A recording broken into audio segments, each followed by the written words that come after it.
withstand challenges. I am confident that with Sabka Prayas, we will continue our journey with strong growth.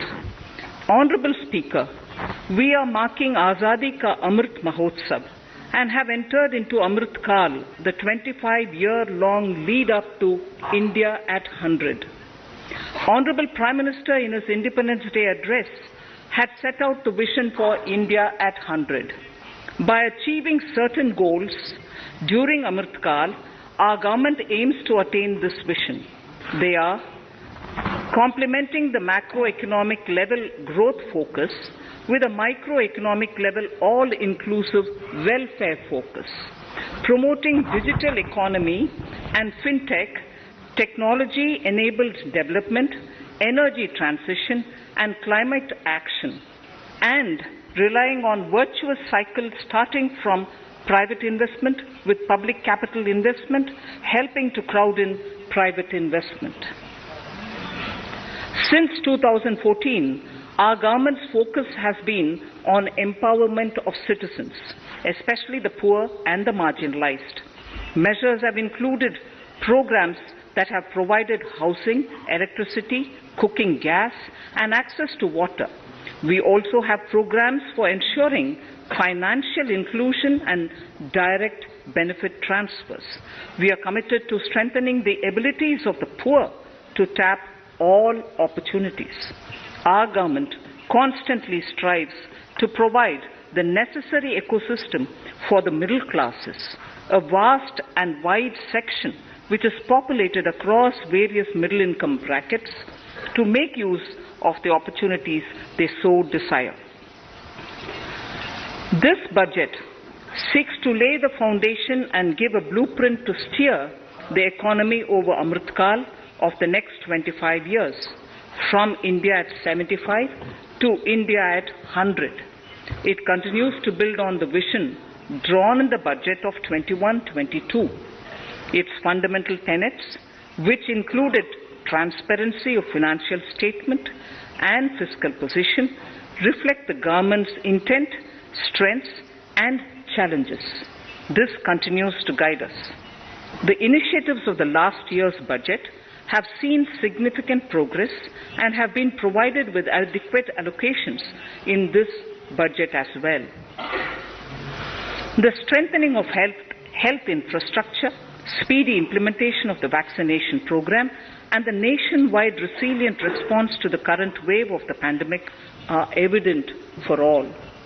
The productivity-linked incentive in 14 sectors for achieving the vision of Atmanirbhar Bharat has received excellent response, with potential to create 60 lakh new jobs and an additional production of 30 lakh crores during next 5 years.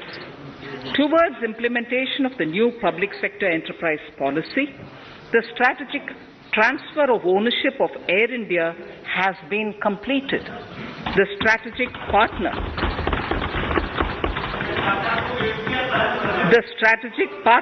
for Neelanchal Ispat Nigam Limited has been selected. The public issue of the LIC is expected shortly. Others too are in the process for 2022-23. Please no, National Bank आपको पर्याप्त मौका पर्याप्त अवसर मिलेगा, बेटे बेटे टिप्पणी मत कीजिए. The National Bank for Infrastructure Development and National Asset Reconstruction Company have commenced their activities. Honorable Speaker, sir, Budget 2021-22 had provided a sharp increase in provision for public investment or capital expenditure. Throughout the year, with the Honorable Prime Minister guiding the implementation, our economic recovery is continuing to benefit from the multiplier effect.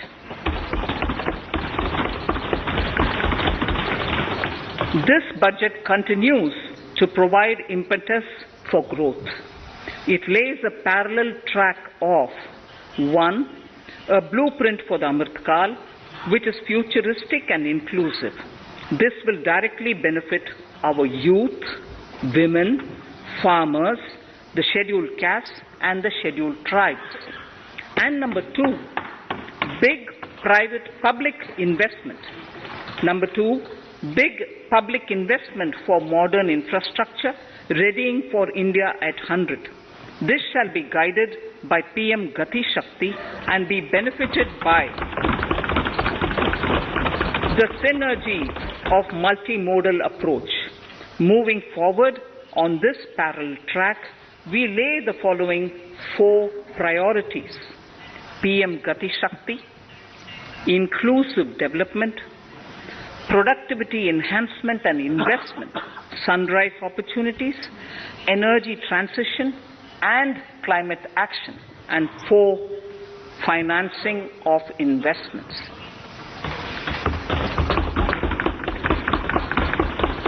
PM Gati Shakti. PM Gati Shakti is a transformative approach for economic growth and sustainable development.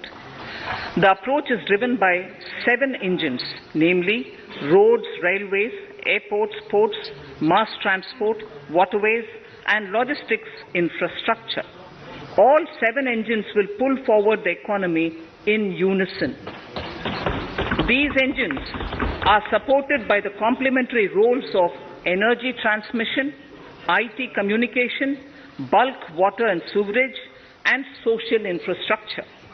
Finally, the approach is powered by clean energy and Sabka Prayas. The efforts of the central government, the state governments, and the private sector together, leading to a huge job and entrepreneurial opportunities for all, especially the youth. PM Gati Shakti Master Plan, National Master Plan. The scope of PM Gati Shakti National Master Plan will encompass the 7 engines for economic transformation, seamless multimodal connectivity, and logistics efficiency. It will also include the infrastructure development by the state governments as per Gati Shakti Master Plan. The focus will be on planning, financing, including through innovative ways, use of technology, and speedier implementation. The projects pertaining to these 7 engines in the national infrastructure pipeline will be aligned with PM Gati Shakti framework. The touchstone of the master plan will be world-class modern infrastructure and logistics synergy among different modes of movement, both of people and goods, and location of projects. This will help raise the productivity and accelerate economic growth and development. Road transport. PM Gati Shakti Master Plan for expressways will be formulated in 22-23 to facilitate faster movement of people and goods. The National Highways network will be expanded by 25,000 kilometers in 2022-23.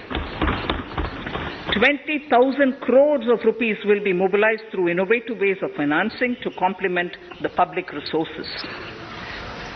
The data exchange among all mode operators will be brought on unified logistics interface platform, designed for application programming interface. This will provide for efficient movement of goods through different modes, reducing logistics cost and time, assisting just-in-time inventory management, and in eliminating tedious documentation. Most importantly, this will provide real-time information to all stakeholders and improve international competitiveness. Open source mobility stack for organizing seamless travel of passengers will also be facilitated. Contracts for implementation of multimodal logistic parks at 4 locations through PPP mode will be awarded in 22-23. Railways will develop new products and efficient logistics services for small farmers and small and medium enterprises, besides taking the lead in integration of postal and railways network to provide seamless solutions for movement of parcels. One station, one product concept will be popularized to help local businesses and supply chains. As a part of Atmanirbhar Bharat, 2,000 kilometers of network will be brought under Kavach the indigenous world-class technology for safety and capacity augmentation in 2022-23. 400 new generation Vande Bharat trains will better energy efficiency and passenger riding experience will be developed and manufactured during the next 3 years. 100 PM Gati Shakti cargo terminals for multimodal logistics facilities will be developed during the next 3 years. Innovative ways of financing and faster implementation will be encouraged for building metro systems of appropriate type at scale. Multimodal connectivity between mass urban transport and railway stations will be facilitated on priority. Design of metro systems, including civil structures, will be reoriented and standardized for Indian conditions and needs. Parvat Mala. As a preferred ecologically sustainable alternative to conventional roads in difficult hilly areas, National Ropeways Development Program will be taken up on PPP mode. The aim is to improve connectivity and convenience for commuters, besides promoting tourism. This may also cover congested urban areas where conventional mass transit system is not feasible. Contracts for 8 such ropeway projects for a length of 60 kilometers will be awarded in 22-23.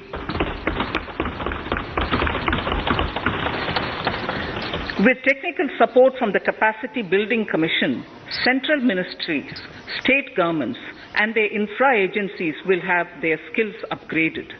This will ramp up capacity in planning, design, financing, including innovative ways, and implementation management of the PM Gati Shakti infrastructure projects.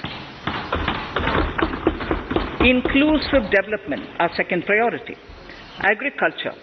The procurement of wheat in Rabi 21-22 and the estimated procurement of paddy in Kharif 21-22 will cover 1,208 lakh metric tons of wheat and paddy from 163 lakh farmers, and 2.37 lakh crores will be the direct payment of MSP value to their accounts. Chemical-free natural farming will be promoted throughout the country with a focus on farmers' lands in 5-kilometer wide corridors along the river Ganga at the first stage. 2023 has been announced as the International Year of Millets. Support will be provided for post-harvest value addition, enhancing domestic consumption, and for branding millet products nationally and internationally. To reduce our dependence on import of oil seeds, a rationalized and comprehensive scheme to increase domestic production of oil seeds will be implemented. For delivery of digital and high-tech services to farmers, with involvement of public sector research and extension institutions, along with private agri-tech players and stakeholders of agri-value chains, a scheme in PPP mode will be launched.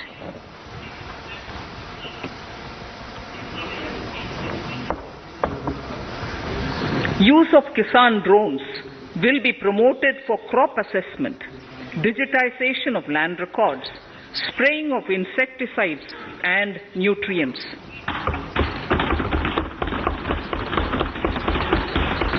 States will be encouraged to revise syllabi of agricultural universities to meet the needs of natural, zero budget, and organic farming, modern day agriculture, value addition, and management. A fund with blended capital raised under the co-investment model will be facilitated through the NABARD. This is to finance startups for agriculture and rural enterprise relevant for farm produce value chain. The activities of these startups will include inter alia, support for FPOs, machinery for farmers on rental basis at farm level, and technology including IT-based support. The implementation of the Ken-Betwa link project at an estimated cost of 44,605 crores will be taken up. This is aimed at providing irrigation benefits to 9.0 lakh hectare of farmers' lands, drinking water supply to 62 lakh people, 103 megawatt of hydro, 27 megawatt of solar power, allocations of 4,300 crores of rupees in the RE 21-22 and 1,400 crores of rupees in 22-23 have been made for this project. Honorable Speaker, sir, draft DPRs for 5 river links, namely Daman-Ganga Pinjal, Par-Tapi Narmada, Godavari Krishna, Krishna Pennar, and Pennar Kaveri have been finalized. Once a consensus is reached among the beneficiary states, the Centre will provide support for their implementation. For farmers to adopt suitable varieties of fruits and vegetables and to use appropriate production and harvesting techniques, our government will provide a comprehensive package with participation of state governments. MSMEs, Udyam, eShram, NCS and ASEEM portals will be interlinked. Their scope will be widened. They will now perform as portals with live organic databases providing G2C, B2C and B2B services. These services will relate to credit facilitation, skilling and recruitment with an aim to further formalize the economy and enhance entrepreneurial opportunities for all. Emergency Credit Line Guarantee Scheme has provided the much needed additional credit to more than 130 lakh MSMEs. This has helped them mitigate the adverse impact of the pandemic. The hospitality and related services, especially those by micro and small enterprises, are yet to regain their pre-pandemic level of business. Considering these aspects, the ECLGS will be extended up to March 2023 and its guarantee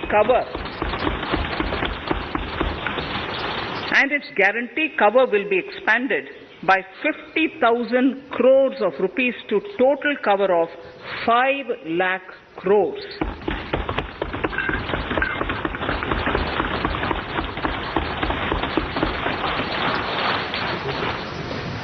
With the additional amount being earmarked exclusively for the hospitality and related sectors. Credit Guarantee Trust for Micro and Small Enterprises, CGT-MSE, scheme will be revamped with required infusion of funds. This will facilitate additional credit of 2 lakh crore for micro and small enterprises and expand employment opportunities.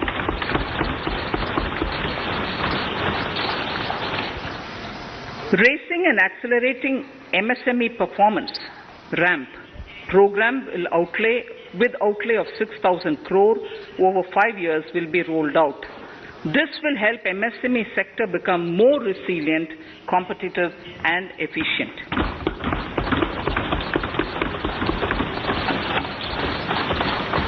Skilling programs and partnership with the industry will be reoriented to promote continuous skilling avenues, sustainability and employability. The National Skill Qualification Framework will be aligned with dynamic industry needs. Digital ecosystem for skilling and livelihood the Desh Stack e-portal will be launched. This aims to empower citizens to skill, reskill or upskill through online training. It will also provide API-based trusted skill credentials, payment and discovery layers to find relevant jobs and entrepreneurial opportunities. Startups will be promoted to facilitate Drone Shakti through varied applications and for drone as a service.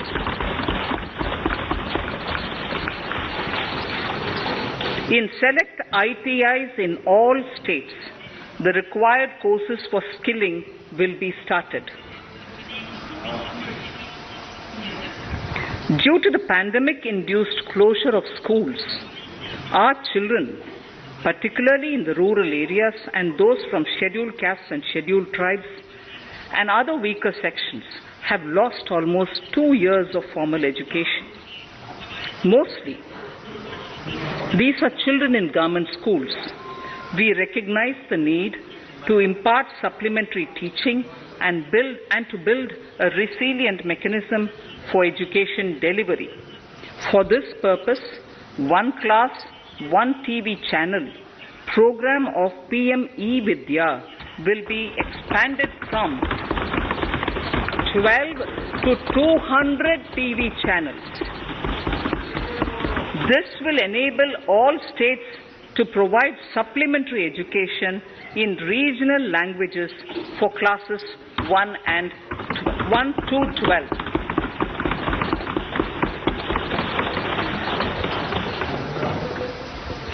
High-quality e-content in all spoken languages will be developed for delivery via internet, mobile phones, TV, and through radio and through digital teachers. A competitive mechanism for development of quality e-content by the teachers will be set up to empower and equip them with digital tools of teaching and facilitate better learning outcomes.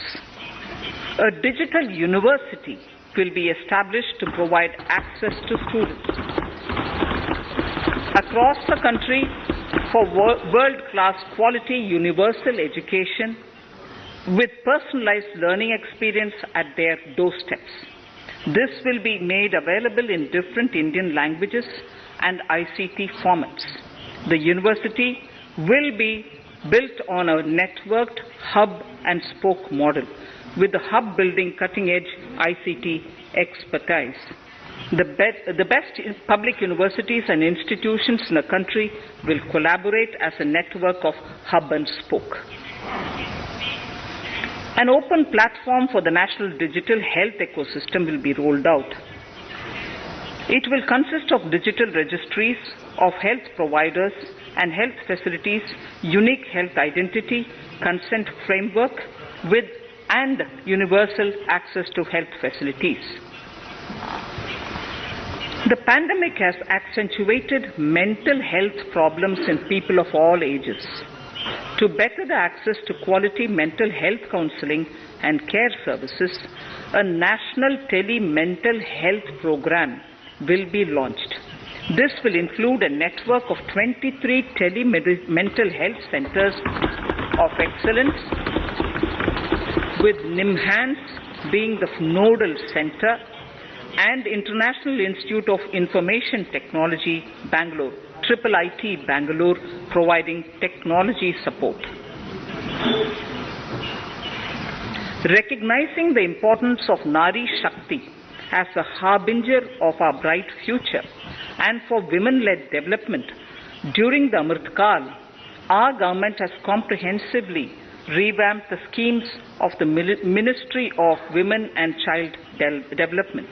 Accordingly, 3 schemes, namely Mission Shakti, Mission Vatsalya, Saksham Anganwadi and Poshan 2.0 were launched recently to provide integrated benefits to women and children. Saksham Anganwadis are a new generation Anganwadis that have better infrastructure and audio-visual aids, powered by clean energy and providing improved environment for early childhood development. 2 lakh Anganwadis will be upgraded under this scheme. Current coverage of Har Ghar Nal Se Jal is 8.7 crores. Of this, 5.5 crore households were provided tap water in last 2 years itself. Allocation of 60,000 crores of rupees has been made with an aim to cover 3.8 crore households in 2022 and 23. In 22-23, 80 lakh houses will be completed for the identified eligible beneficiaries of the PM Awas Yojana, both rural and urban. 48,000 crores is allotted for this purpose. The central government will work with the state governments for reduction of time required for all land and construction related approvals, for promoting affordable housing for middle class and for the economically weaker sections in urban areas.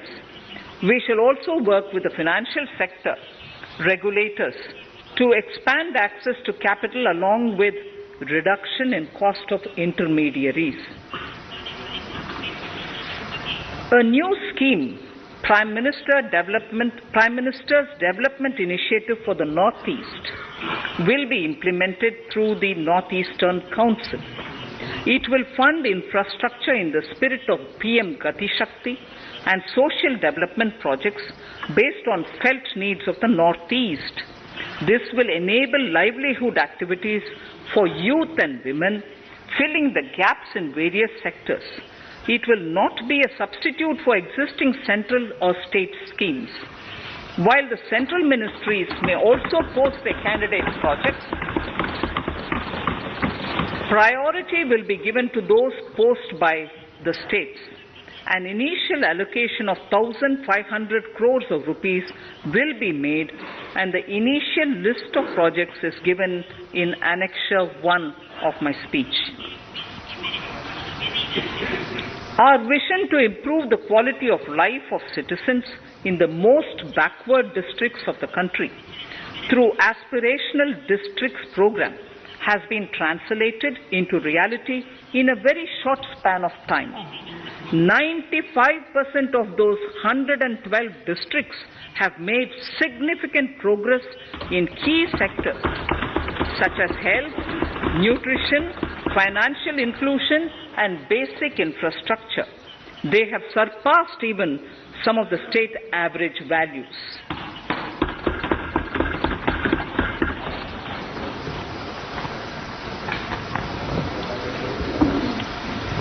However, in those districts, some blocks continue to lag.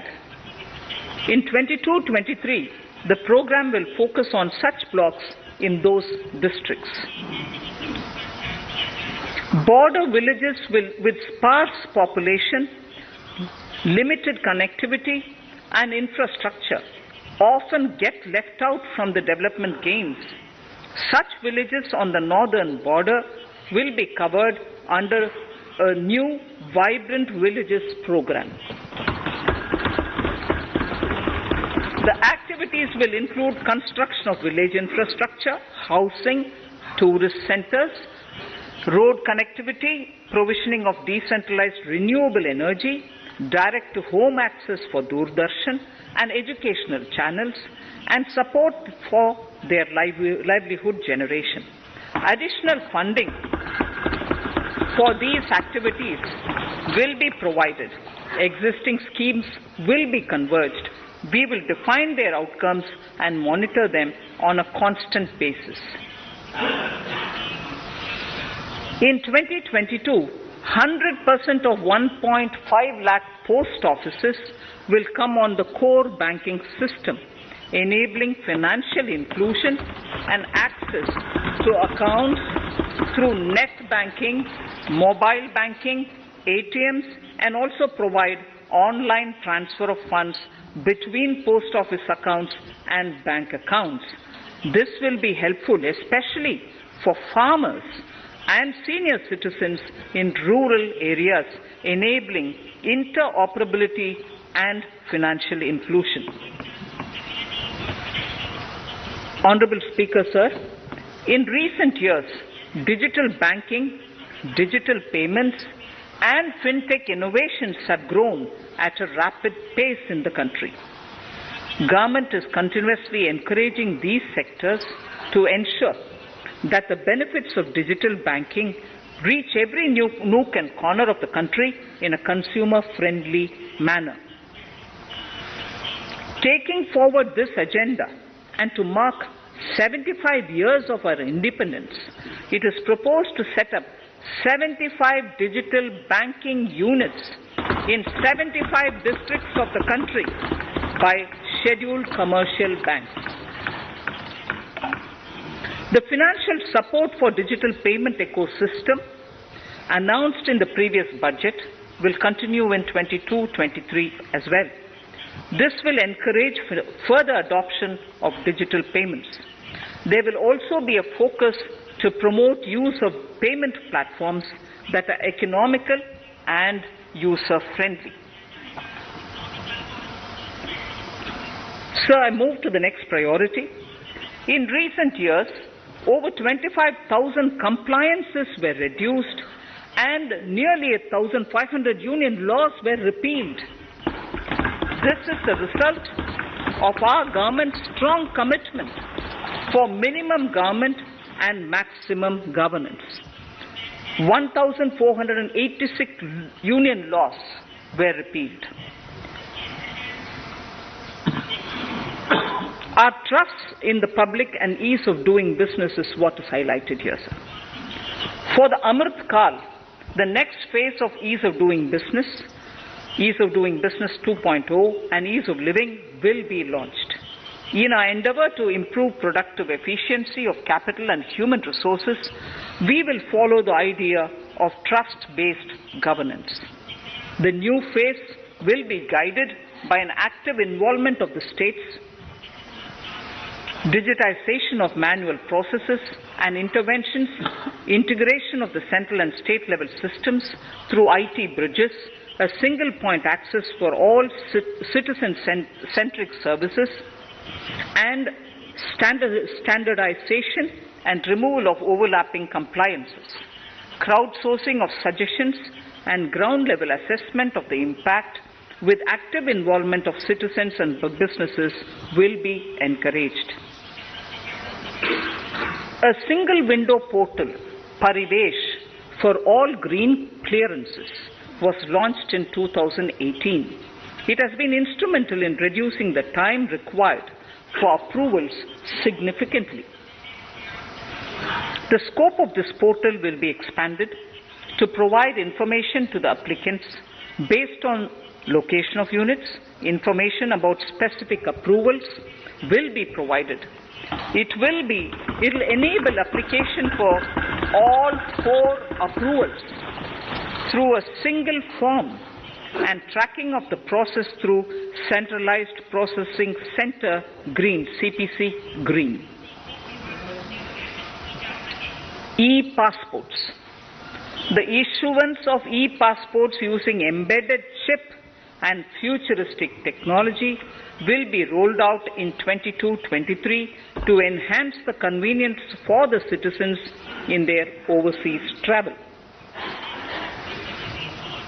By the time of India at 100, nearly half our population is likely to be living in urban areas. To prepare for this, orderly urban development is of critical importance.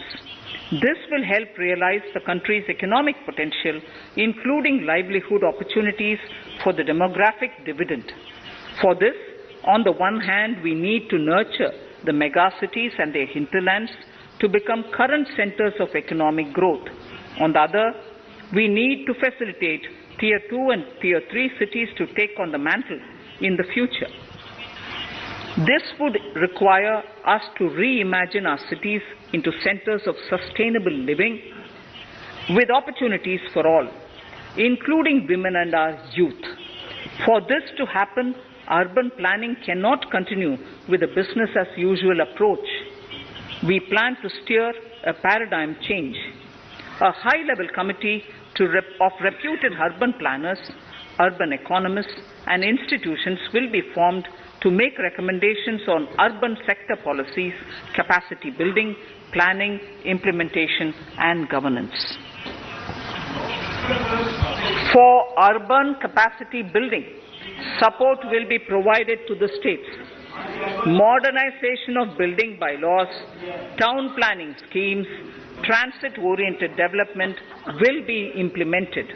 This will facilitate reforms for people to live and work closer to the mass transit systems.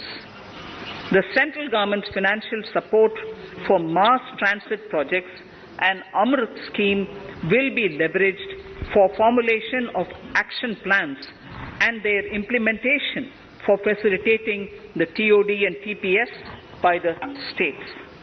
For developing India-specific knowledge in urban planning and design, and to deliver certified training in these areas, up to 5 existing academic institutions in different regions will be designated as centers of excellence. These centers will be provided endowment fund of 250 crore each. In addition, the AICTE will take the lead to improve syllabi, quality and access of urban planning courses in other institutions. We will promote a shift to use of public transport in urban areas. This will be complemented by clean tech and governance solutions, special mobility zones with zero fossil fuel policy and EV vehicles. Battery swapping policy. Considering the constraint of space in urban areas, for setting up charging stations at scale, a battery swapping policy will be brought out and interoperability standards will be formulated.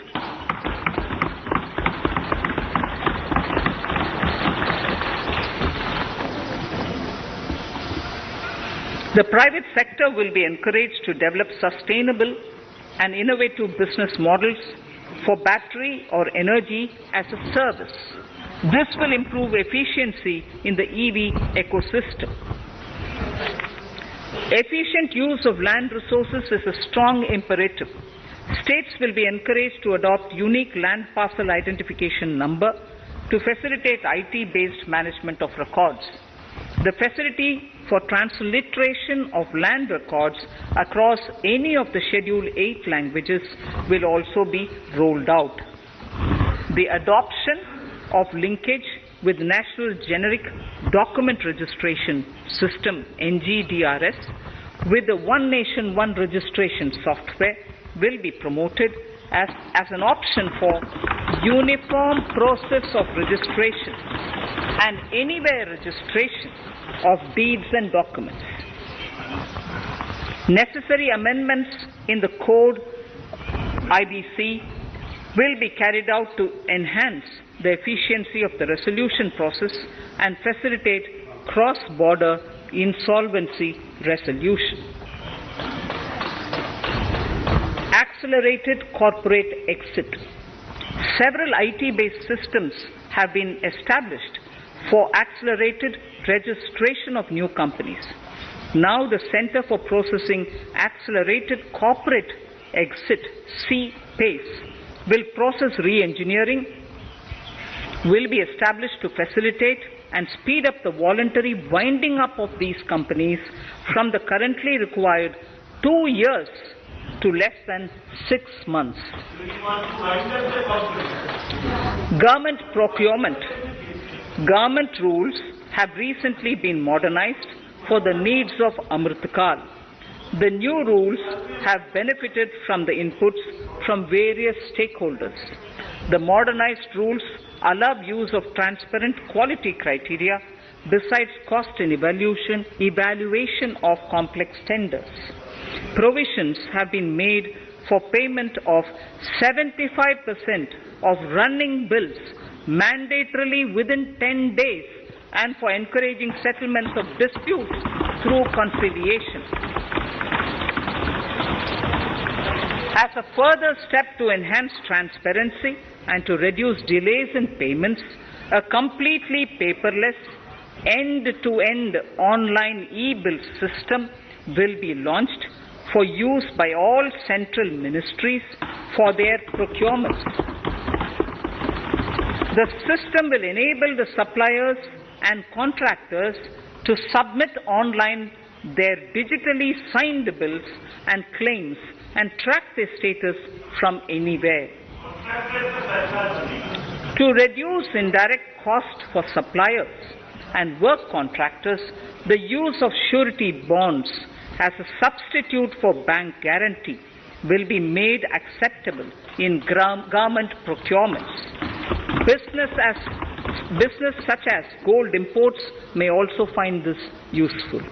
IRDAI, insurance regulator, has given the framework for issue of surety bonds by insurance companies. AVGC Promotion Task Force. The animation, visual effects, gaming and comic, the AVGC sector, offers immense potential to employ youth. An AVGC Promotion Task Force with all stakeholders will be set up to recommend ways to realize this and build domestic capacity for serving our markets and the global demand. Telecom sector.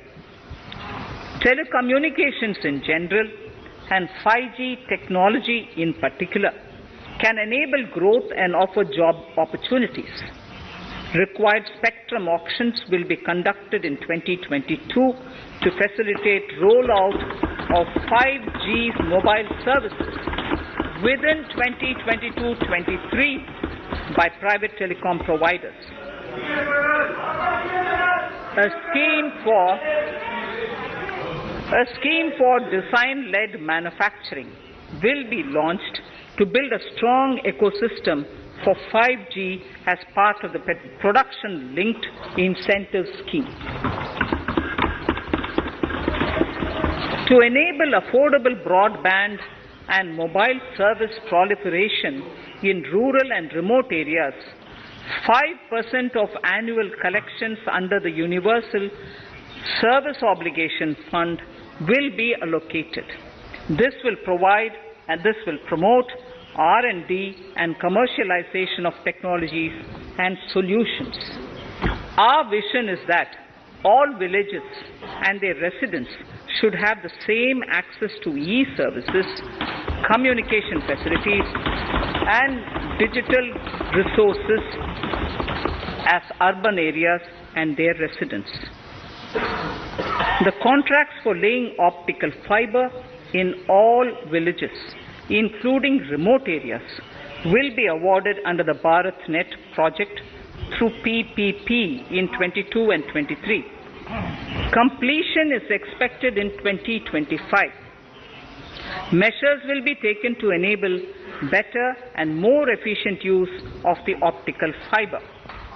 Export promotion.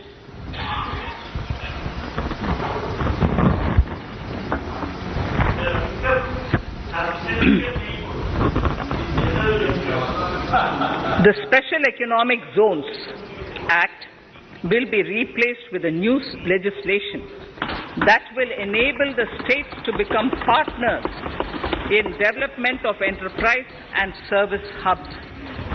This will cover all large existing and new industrial enclaves to optimally utilize available infrastructure and enhance competitiveness of exports. Atmanirbharta in defense. Our government is committed to reducing imports and promoting Atmanirbharta in equipment for the armed forces. 68% of the capital procurement budget will be earmarked for domestic industry in 22-23, up from 58% in 21-22. Defense R&D will be opened up for industry, startups and academia with 25% of defense R&D budget earmarked. Private industry will be encouraged to take up design and development of military platforms and equipment in collaboration with DRDO and other organizations through SPV model.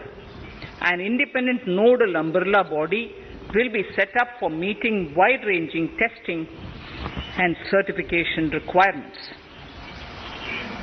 Artificial intelligence, geospatial systems and drones, semiconductor and its ecosystem, space economy, genomics and pharmaceuticals, green energy and clean mobility systems have immense potential to assist sustainable development at scale and modernize the country. They provide employment opportunities for our youth and make Indian industry more efficient and competitive. Supportive policies, light touch regulations, facilitative actions to build domestic capacities and promotion of research and development will guide the government's approach. For R&D in the sunrise opportunities, in addition to efforts of collaboration among academia, industry and public institutions, government contribution will be provided. Energy transition and climate change. The risks of climate change are the strongest negative externalities that affect India and other countries. As Honorable Prime Minister said at the COP26 summit in Glasgow last November, and I quote, "What is needed today is mindful and deliberate utilization instead of mindless, destructive consumption," unquote. The low carbon development strategy, as enunciated in the Panchamrit that he announced is an important reflection of our government's strong commitment towards sustainable development. The strategy opens up huge employment opportunities and will take the country on a sustainable development path. This budget proposes several near-term and long-term actions accordingly. Solar power.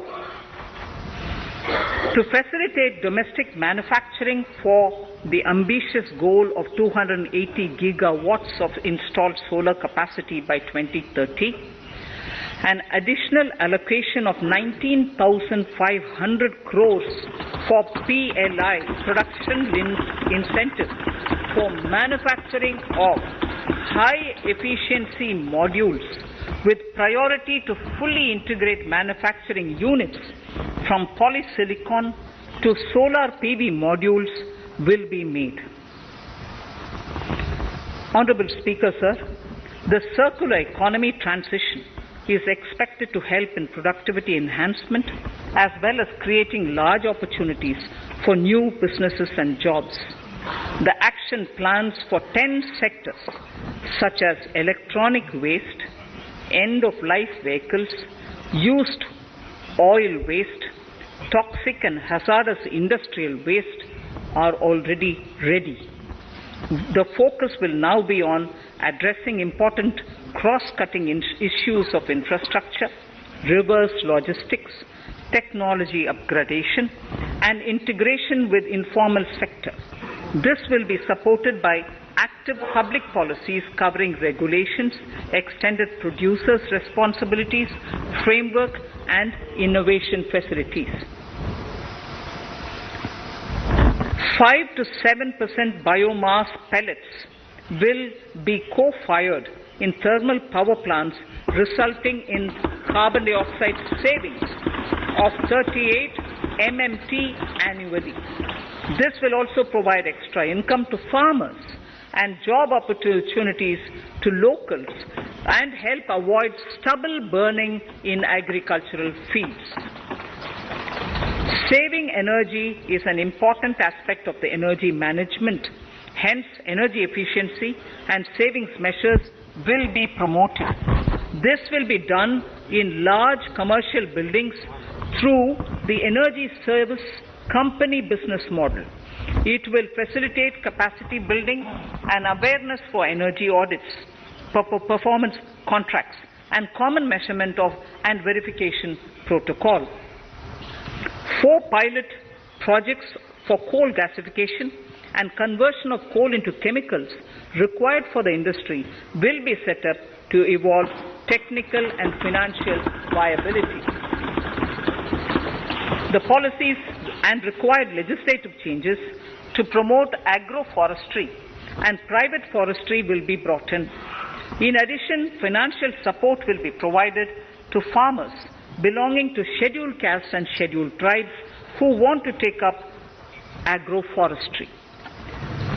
Honourable Speaker, I now move to the 4th priority, financing of investments. Capital investment holds the key to speedy and sustainable economic revival and consolidation through its multiplier effect. Capital investment also helps in creating employment opportunities, induced enhanced demand for manufactured input from large industries and MSMEs, services from professionals, and help farmers through better agri-infrastructure. The economy has shown strong resilience to come out of the effects of the pandemic with high growth. However, we need to sustain that level to make up for the setback of 2020-2021. As outlined in para 5 earlier, the virtuous cycle of investment requires public investment to crowd in private investment. At this stage, private investments seem to require that support to rise to their potential and to the needs of the economy. Public investment must continue to take the lead and prime the private investment and demand in 2022-23. Considering the above imperative, the outlay for capital expenditure in the Union budget is once again being stepped up sharply by 35.4% from 5.54 lakh crore in the current year to 7.50 lakh crores in 22-23. This has increased to more than 2.2 times the expenditure of 2019-20. This outlay in 22-23 will be 2.9% of the GDP. Effective capital expenditure. With this investment taken together with the provision made for creation of capital assets through grants and aid to states, the effective capital expenditure of the central government is estimated at 10.68 lakh crores in 22-23, which will be about 4.1% of the GDP. Green bonds. As a part of the government's overall market borrowings in 22-23, sovereign green bonds will be issued for mobilizing resources for green infrastructure. The proceeds will be deployed in public sector projects which help in reducing the carbon intensity of the economy. GIFT IFSC. World-class foreign universities and institutions will be allowed in the GIFT City to offer courses in the financial management, fintech, science, technology, engineering, and mathematics free from domestic regulations, except those by the IFSCA to facilitate availability of high-end human resources for financial services and technology. An international arbitration center will be set up in the GIFT City for timely settlement of disputes under international jurisprudence. Services for global capital for sustainable and climate finance in the country will be facilitated in the GIFT City. Infrastructure status. data centers and energy storage systems, including dense charging infrastructure and grid-scale battery systems, will be included in the harmonized list of infrastructure. This will facilitate credit availability for digital infrastructure and clean energy storage. Venture capital and private equity invested more than 5.5 lakh crores last year, facilitating one of the largest startup growth systems. Scaling up this investment requires a holistic examination of regulatory and other frictions. An expert committee will be set up to examine and suggest appropriate measures. Government-backed funds, NIIF and SIDBI, Fund of Funds, have provided scale capital, creating a multiplier effect. For encouraging important sunrise sectors such as climate action, deep tech, digital economy, pharma, and agri-tech, the government will promote these thematic funds for blended finance, with the government share being limited to 20% and the funds being managed by private fund managers. For financing the infrastructure needs, the stepping up of public investment will need to be complemented by private capital at a significant scale. Measures will be taken to enhance financial viability of projects, including PPP, with technical and knowledge assistance from multilateral agencies. Enhancing financial viability shall also be obtained by adopting global best practices, innovative ways of financing, and balanced risk allocation. Digital rupee.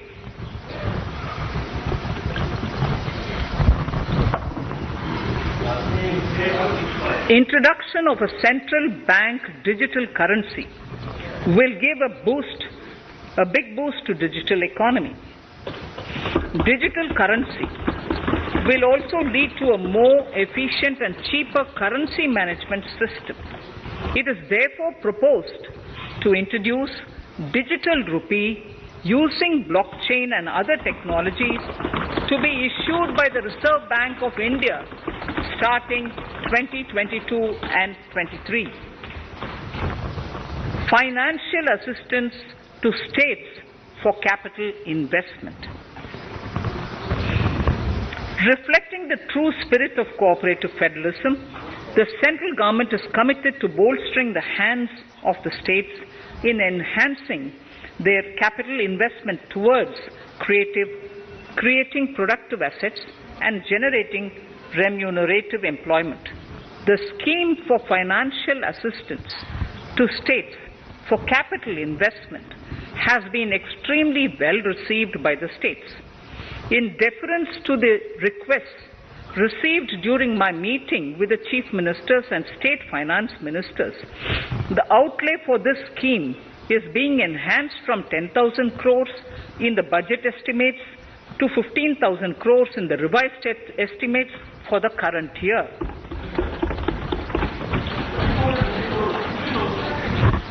For 22-23,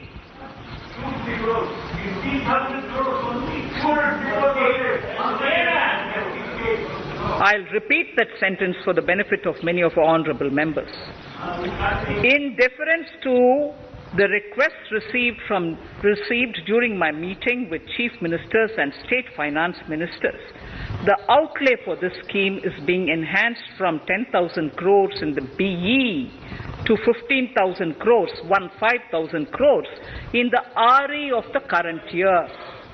For 22-23, the allocation is 1 lakh crore to assist the states in catalyzing the overall investments in the economy. These 50-year interest-free loans are over and above the normal borrowings allowed to the states,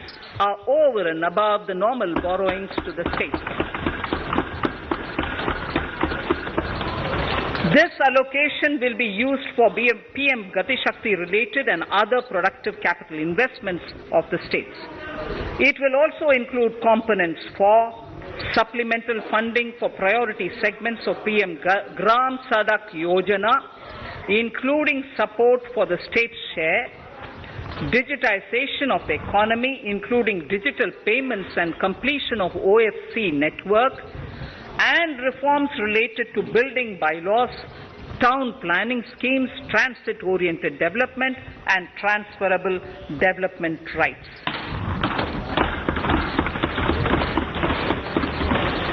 In 22-23, in accordance with the recommendations of the 15th Finance Commission, the states will be allowed a fiscal deficit of 4% of the GSDP, of which 0.5% will be tied to power sector reforms, for which the conditions have already been communicated in 21-22.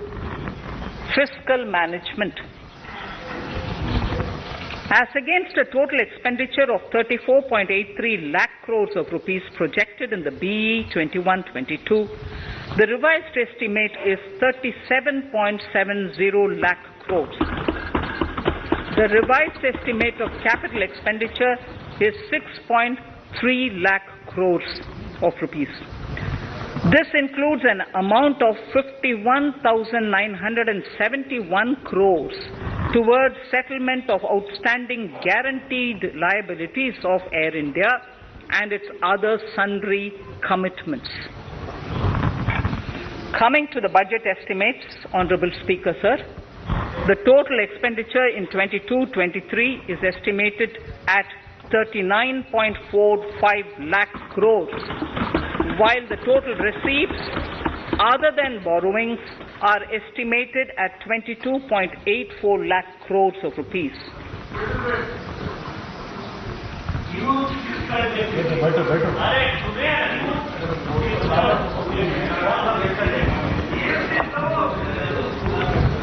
The revised fiscal deficit, Honourable Speaker, in the current year is estimated at 6.9% of the GDP, as against 6.8% projected in the budget estimates.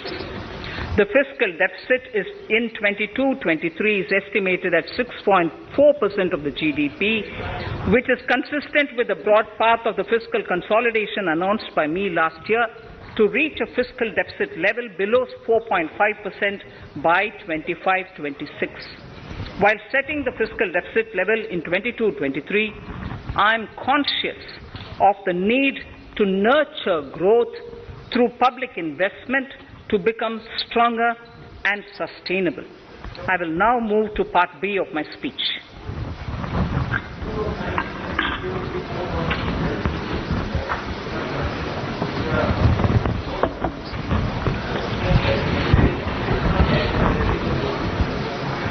Direct tax. Honourable Speaker, sir, I take this opportunity to thank all the taxpayers of our country who have contributed immensely and strengthened the hands of the government in helping their fellow citizens in this hour of need. So I have brought in a little verse from the Mahabharata. I won't spend more time reading because I would like the speech to get enough time. However, the substance of it is the king must make arrangements for Yoga Kshema, which is the welfare of the populace, by way of abandoning any laxity and by governing the state in line with Dharma, along with collecting taxes which are in consonance with Dharma. This is Mahabharata Shanti Parva Adhyaya, Shloka 11 from 72. Drawing wisdom from our ancient texts, we continue on the path to progress. The proposals in this budget, while continuing with our declared policy of stable and predictable tax regime, intend to bring more reforms that will take ahead our vision to establish a trustworthy tax regime. This will further simplify the tax system, promote voluntary compliance by taxpayers, and reduce litigation. Introducing new updated return. India is growing at an accelerated pace and people are undertaking multiple financial transactions.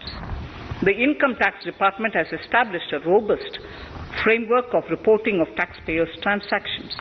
In this context, some taxpayers may realize that they have committed omissions or mistakes in correctly estimating their income for tax payment.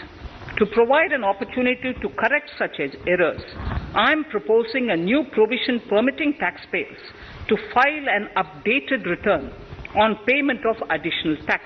This updated return can be filed within 2 years from the end of the relevant assessment year.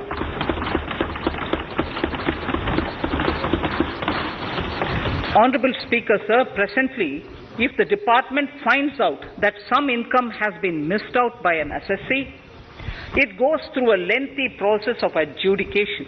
Instead, with this proposal now, there will be a trust repost in the taxpayers that will enable the assessee herself to declare the income that she may have missed out earlier while filing her return. Full details of the proposal are given in the finance bill. It is an affirmative step in the direction of voluntary compliance.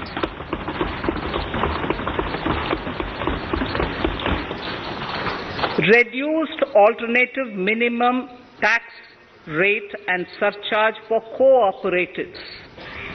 Currently, cooperative societies are required to pay alternate minimum tax at the rate of 18 and 1.5%. However, companies pay the same rate, the same, which is the alternate minimum tax, at the rate of 15%. To provide a level playing field between cooperative societies and companies, I propose to reduce this rate for the cooperative societies also to 15%. Honourable Speaker, sir, I also propose to reduce the surcharge on cooperative societies from the present 12% to 7% for those having total income of more than 1 crore and up to 10 crores. This would help in enhancing income of cooperative societies and its members who are mostly from the rural and from farming communities. Tax relief to persons with disability.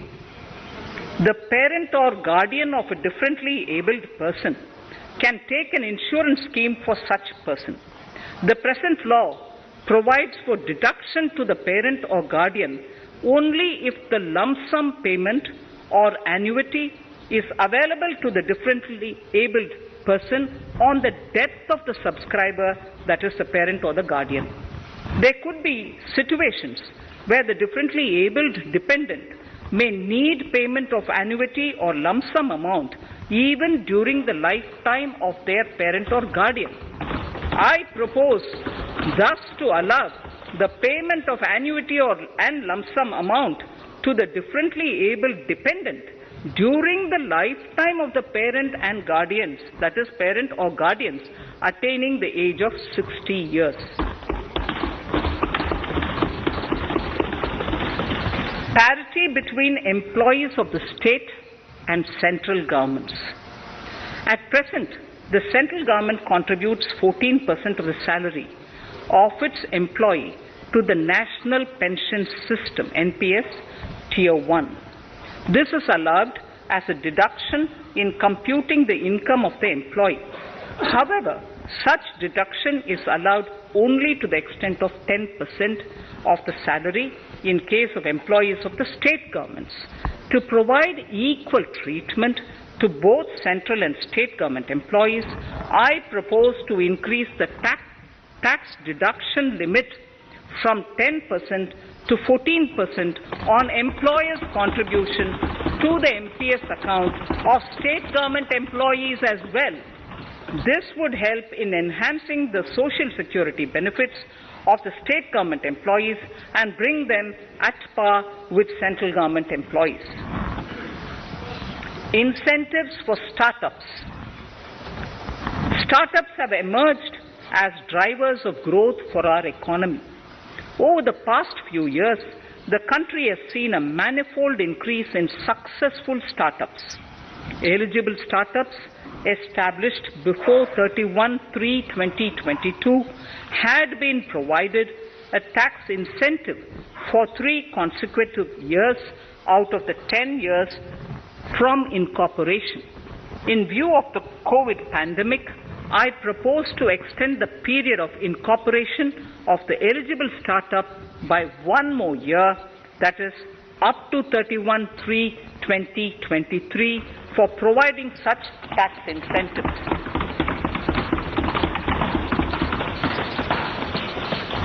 Incentives for newly incorporated manufacturing entities under concessional tax regime. In an effort to establish a global competitive business environment for certain domestic companies, a concessional tax regime of 15% was introduced by our government for newly incorporated domestic manufacturing companies.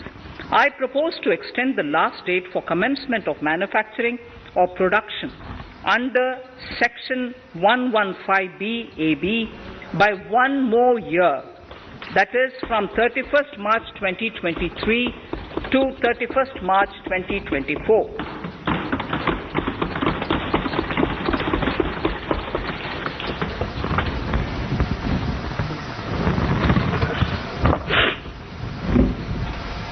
Scheme for taxation of virtual digital assets. There has been a phenomenal increase in transaction in virtual digital assets. The magnitude and frequency of these transactions have made it imperative to provide for a specific tax regime.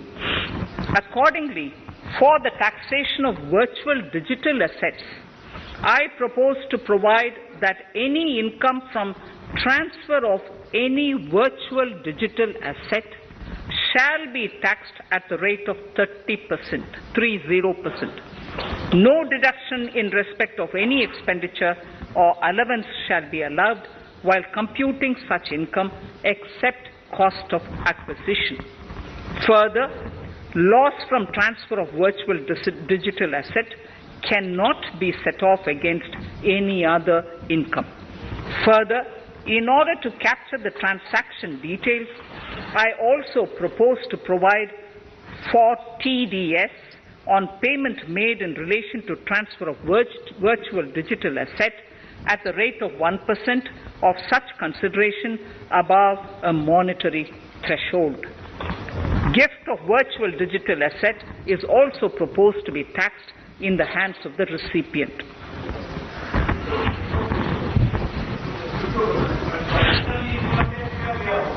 Litigation management to avoid repetitive appeals by the department. It has been observed that a lot of time and resources are consumed in filing of appeals which involve identical issues. Taking forward our policy of sound litigation management, I propose to provide that if a question of law in the case of an assessee is identical to a question of law which is pending in the appeal before a jurisdictional high court or Supreme Court, in any case, the filing of further appeal in the case of this assessee by the department shall be deferred till such a question of law is decided by the jurisdictional high court or the Supreme Court. This will greatly help in reducing the repeated litigation between taxpayer and the department. Taking forward our efforts to further promote the IFSC, I hereby propose to provide that income of a non-resident from offshore derivative instruments or over-the-counter derivatives issued by an offshore banking unit, income from royalty and interest on account of lease of ship, and income received from portfolio management services in IFSC shall be exempt from tax subject to specified conditions. Rationalization of surcharge. In the globalized business world, there are several work contracts whose terms and conditions mandatorily require formation of a consortium. The members in the consortium are generally companies. In such cases, the income of these AOPs has to suffer a graded surcharge up to 37%, which is a lot more than surcharge on the individual companies. Accordingly, I propose to cap the surcharge of these AOPs at 15%. Further, the long-term capital gains on listed equity shares, units, etc. are liable to maximum surcharge of 15%, while other long-term capital gains are subjected to a graded surcharge which goes up to 37%. I propose to cap the surcharge on long-term capital gains arising on transfer of any type of assets at 15%. This step will give a boost to startup community, and along with my proposal on the extended tax benefits to manufacturers